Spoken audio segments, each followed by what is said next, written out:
Patrick at Pals. Jim, looks like you got the windshield for the TR6 painted and cleaned up. What do you got there? It's like upholstery. It's just a real thin heat formed plastic with like a leather type.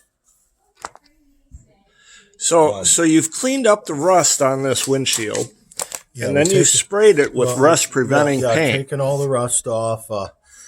Put some rust preventative on there. Sanded up everything. Made sure all the sealing surfaces were clean and decent enough to wear glue and anywhere where glue with it.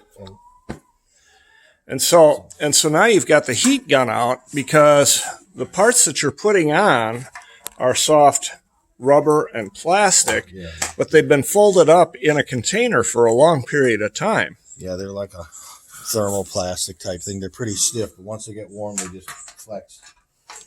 So you use the heat gun to flex them and get everything ready to go. So now what'll be the next step? After you do this, will you be ready to bolt on, or will you put in the windshield before you bolt it on? The windshield helps hold this in, so I'll probably I'm determining it's got a little flex to it, so I'll probably put the windshield in first. Mm-hmm.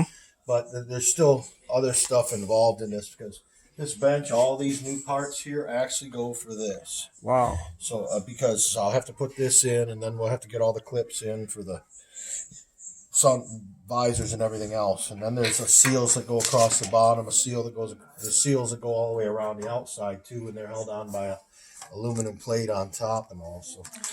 So folks, again, when you were a kid, you build a model out of plastic. And when it came time for the windshield, you just put it in the frame and stuck it to it and then put it in the car, and that was the end of it. But with a real car, there's a whole lot more that goes into it. Lots of details. And you have to have a good working knowledge of how that works and goes together before you attempt to put it together. If you've got a TR6, bring it to Pals. See you soon.